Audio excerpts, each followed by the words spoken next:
ইরানে ইসরায়েলের পাল্টা হামলার বিরোধিতা করেছে খোদ ইসরায়েলিরাই।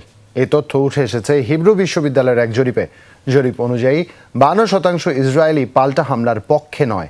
হামলার জবাবে ইরান কতটা ভয়ঙ্কর হতে পারে তা নিয়ে আতঙ্কে অনেকেই। এরই মধ্যে ইসরায়েল ছাড়তে শুরু করেছে বিদেশি নাগরিকরা।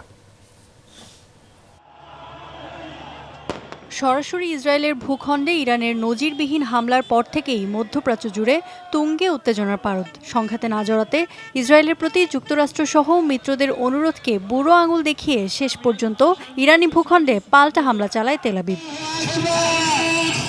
ইরান যখন ইসরায়েলে হামলা চালায় তখন উল্লাসে মেতে উঠেছিল ইরানিরা। শনিবার গভীর রাতে হামলার খবর প্রকাশের পরপরই রাস্তায় নেমে আসেন হাজার হাজার মানুষ।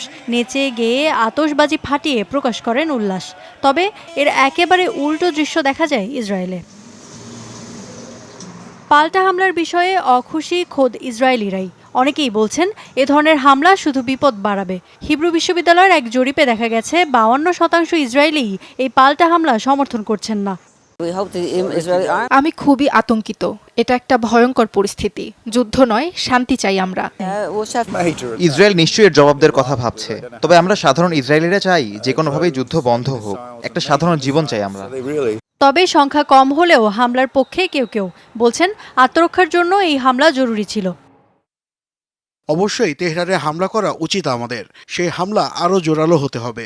তাদের বোঝা দরকার এ ধরনের আচরণ সহ্য করার মতো নয়। শুধু ইসরায়েলিরাই নয়, দেশটিতে বসবাসরত বিভিন্ন দেশের নাগরিকরাও ভীত সন্ত্রস্ত। নিজ নাগরিকদের ইসরায়েল ছাড়া নির্দেশনা দিয়েছে অস্ট্রেলিয়া সহ কয়েকটি দেশ। তেল আবিব, জেরুজালেম সহ দখলকৃত পশ্চিম তীরে বসবাসরত আমেরিকান নাগরিকদের সতর্ক থাকতে বলেছে যুক্তরাষ্ট্রও। ইফাত আরা খন্দকার, যমুনা নিউজ।